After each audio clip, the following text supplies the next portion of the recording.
मेरी हर tourist, cyclist, biker से विनती है कि जरूर ये रास्ते से जाए, पर जाते हुए ये हिस्ट्री को जरूर याद करे। 77 पैरा ब्रिगेड के उन कारनामे को याद करे, उनकी ब्रेवरी को याद करे। अगर उन्होंने ये ब्रेवरी नहीं दिखाई होती तो लेह लद्दाख जैसी सुंदर जगह भारत के कब्जे में नहीं होती। Dras, this is the second oldest inhabited place in the world. ये पुलिस स्टेशन है द्रास का। यहाँ हम शाह लैंड होटल रेस्टोरेंट यहाँ ब्रेकफास्ट किए। This is cycle. अभी हम ये रूट से आगे जाने वाले हैं। आज यहाँ जुलूस है मोहर्रम का, इसलिए आज हम लेट हो गए थोड़ा। काफ़ी बढ़िया प्लेस है ये। ऑमलेट बना रहे हैं हमारे ब्रेकफास्ट के लिए। ये सब नैनीताल से हैं। आपका नाम कैसे है? शुभ नाम? मेरा नाम अहमद खान, मोहम्मद अली खान। मोहम्मद अली खान। वाह, आहा, या हाँ, द्रास से हम आप बाहर निकल रहे हैं। Good morning. आज 8:45 बज गए। अब यहाँ से जोजिला पास करते हुए हम द्रास से सोनमर्ग कुछ 70 किलोमीटर्स है। दो ऑमलेट ब्रेड खा के हम निकले हैं अभी। बहुत सा सुंदर परिसर, आगे स्वर्ग है। ये भी कोई कम नहीं था, और आगे इससे और आनंद मिलेगा। बाय।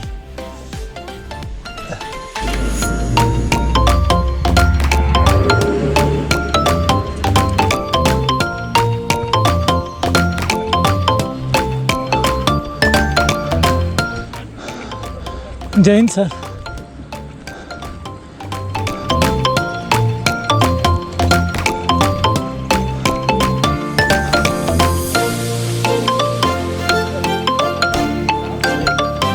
श्रीनगर। रास्ते में मिलिट्री जवानों की ट्रेनिंग चलती देखी। उन्हें हमेशा तैयार ही रहना पड़ता है। एलओसी नजदीक होने के कारण उन्हें हमेशा सतर्क मूड में ही रहना पड़ता है।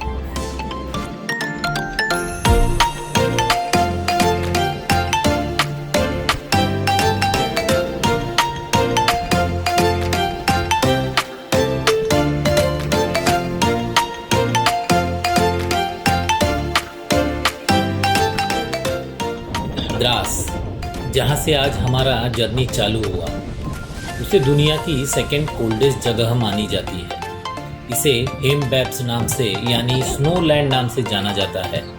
विंटर में यहाँ का तापमान लगभग -20 डिग्री से लेकर -45 डिग्री तक रहता है। यहाँ से आज हम सोनमर्ग जाएंगे। सोनमर्ग यहाँ से 63 किलोमीटर है। उसके आगे श्रीनगर 140 किलोमीटर। सी लेवल से द्रास 10,800 फीट ऊंचाई पर है। आज भी यहाँ ठंड लग रही थी, पर साइकिल चलाने पर वह कहीं के कहीं भाग गई।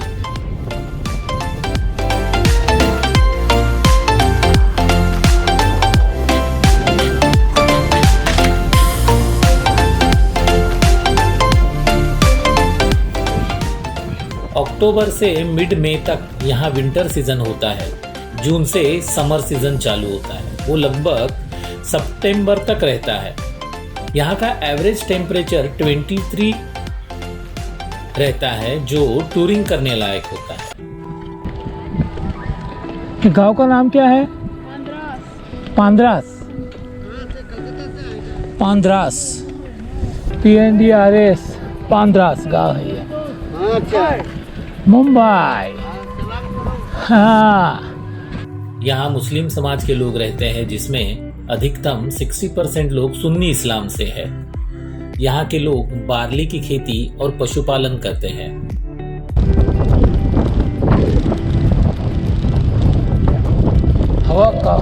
से हेडविंड है, उसकी वजह से साइकिल चलाना काफ़ी मुश्किल होता है। हवा का जोर इतना है कि साइकिल भी हिल जाती है।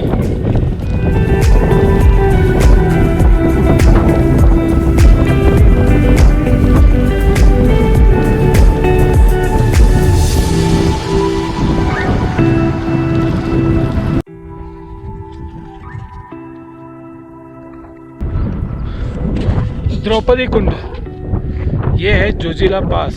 द्रास और जोजिला पास के रास्ते पे ये द्रौपदी कुंड है। यहाँ का हिस्टोरिकल ये है कि द्रौपदी और उनके हस्बैंड्स जो पांडव थे, उन्होंने स्वर्ग में जाने से पहले यहाँ स्नान किया था।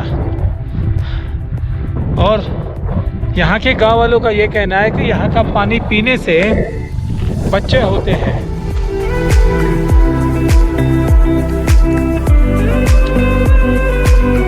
पानी बिल्कुल हरा हरा है यहाँ का। ये यहाँ का मंदिर है श्री राम सीता का। सुंदर हनुमान जी की राम सीता। मंदिर में दिया लगाकर और राम जी के सामने नतमस्तक होकर हम आगे की ओर बढ़े। इसके आगे जोजिला पास, जो लगभग 26 किलोमीटर लॉन्ग है। यह पास राइड करते हुए हम 11,575 फीट ऊंचाई पर जाएंगे। अभी तक हमें अच्छी खासी धूप मिली थी, पर अभी ठंड का सामना करना पड़ेगा। जोजिला पास को जम्मू कश्मीर का द्वार माना जाता है।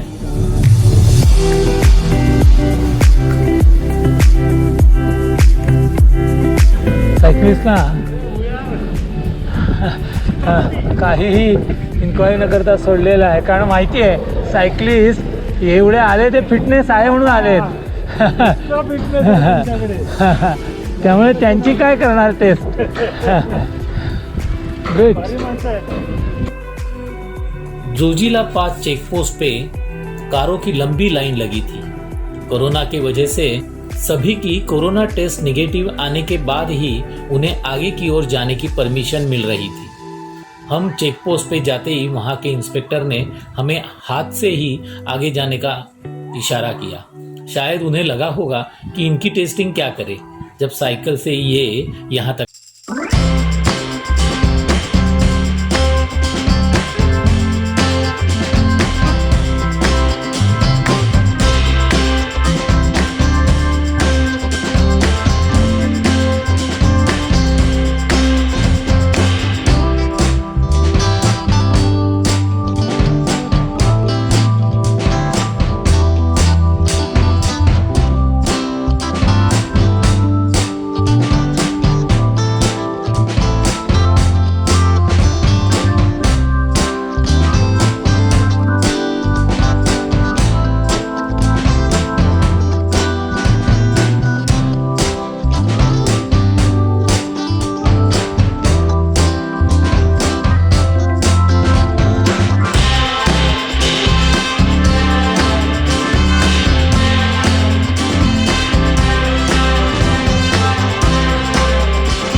Zoji La war memorial.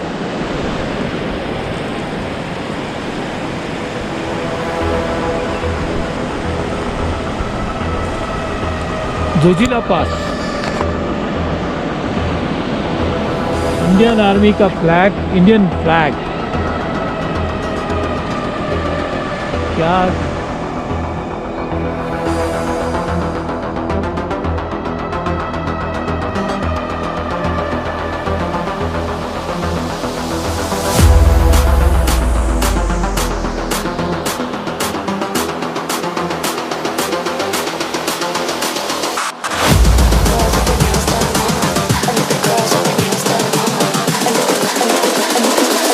I think the girls with their nails done now.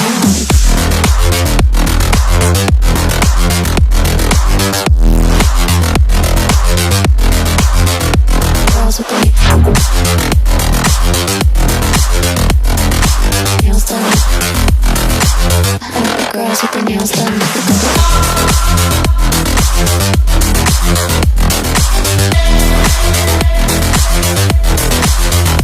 Girls with their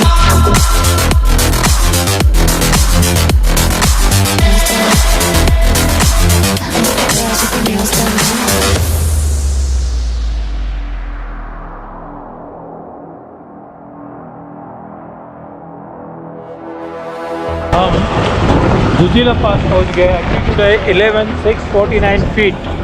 ये बोर्ड है उसका। बहुत ठंड यहाँ थी और बीच बीच में बारिश की बूंदें भी आ रही थी। ये पास विंटर सीजन में बर्फ गिरने की वजह से बंद रहता है। जून से अक्टूबर की शुरुआत तक यहाँ ट्रैवल करने लायक वातावरण होता है।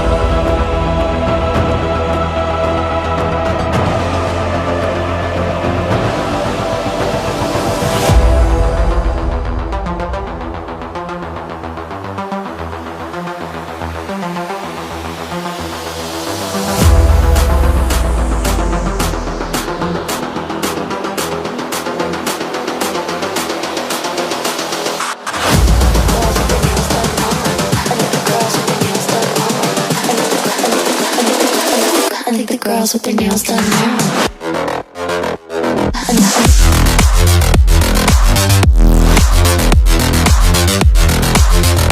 Girls with their nails done. I think the girls with their nails done.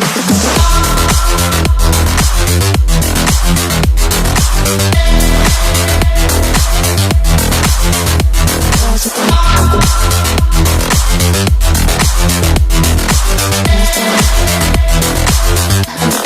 their nails done.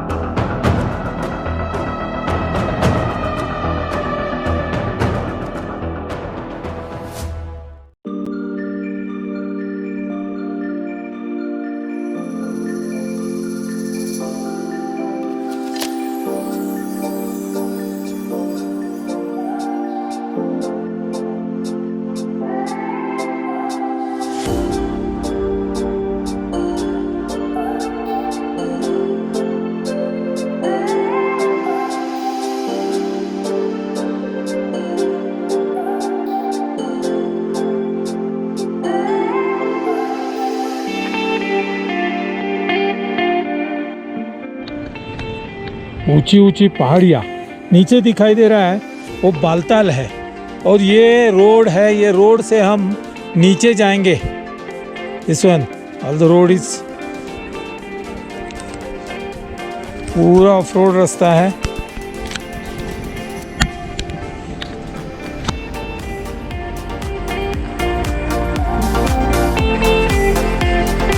देख सकते हो पत्थर कैसे है।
I'm going.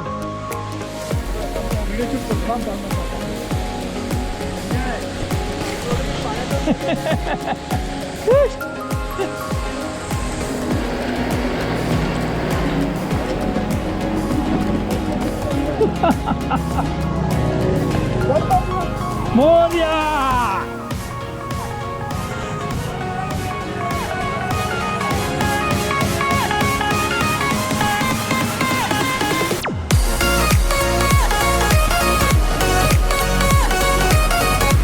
आ जाओ अभी।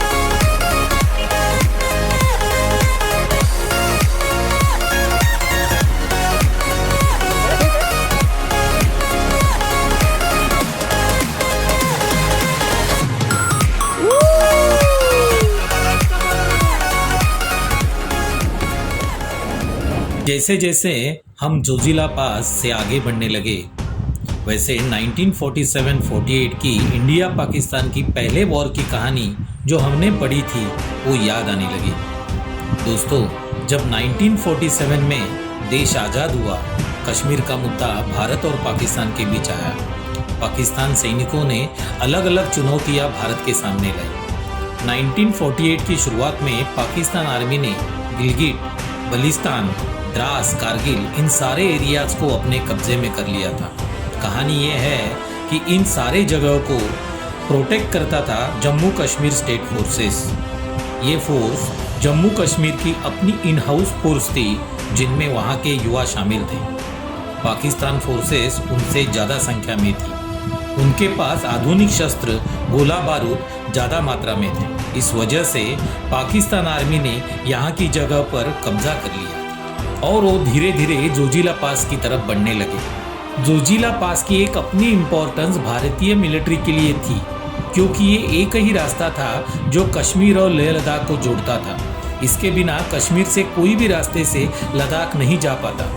मिड 1948 का वक्त था। 77 पैरा ब्रिगेड ये यूनिट को जिम्मेदारी दी गई कि जोजिला पास को पाकिस्तान सेना के कब्जे से मुक्त करे और द्रास कारगिल से पाकिस्तानी फोर्सेस को बाहर भगाए। 77 पैरा ब्रिगेड के इंचार्ज थे ब्रिगेडियर अतल।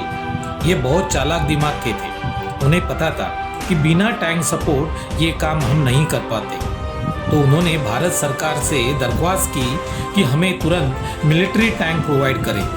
ठंडी का समय था, रास्ते बर्फ से भरे पड़े थे। यहाँ विंटर में -20 से लेकर -45 की बर्फीली ठंड थी। 11,000 फीट के ऊंचाई पर ये टैंक कैसे लाए, ये एक ही सवाल उनके मन में था। तभी ये जिम्मेदारी इंडियन आर्मी के मद्रास स्नैपर्स को दी गई।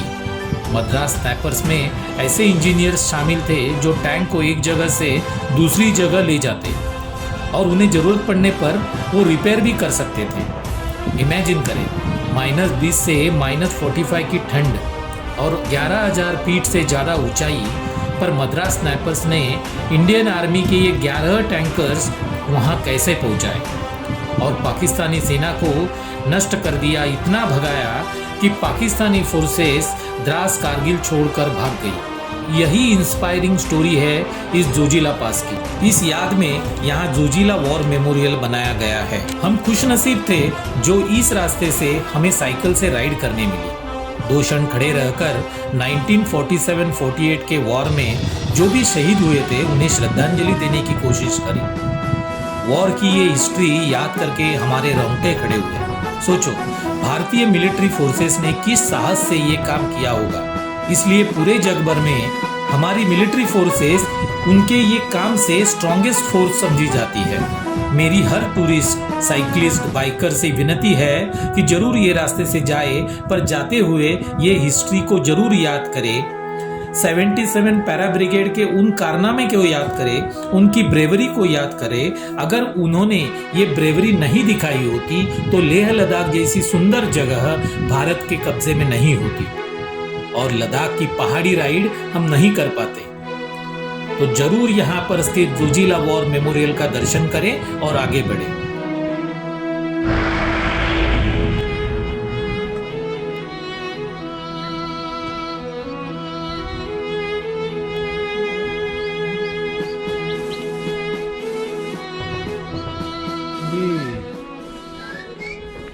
आता एवढ्या पहाडामध्ये शंभू भोलेनाथ तर असायलाच हवेत असे सुंदर असं मंदिर इथे विसावलेलं आहे आणि प्रत्येक जाणाऱ्या माणसाला एक कॉन्फिडन्स देऊन जातो.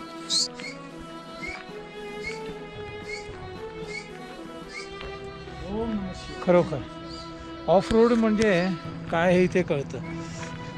हे बघा, हे असे ब्लॉक्स टाकलेले आहेत आणि ह्याच्यावर राईड करणे आणि ते पण विदाऊट सस्पेन्शनची सायकल, खरोखर कसरत असते ती. मस्त सुंदर.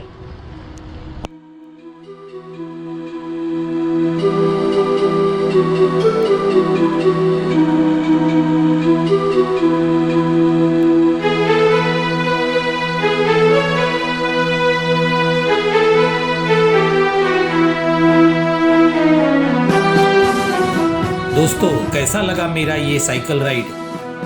जरूर इसे सब्सक्राइब करें ताकि ऐसी अनोखी साइकिल राइड करने का प्रोत्साहन मुझे मिले और मैं अपने आपके लिए नए नए टूरिंग वीडियोस ला सकूं.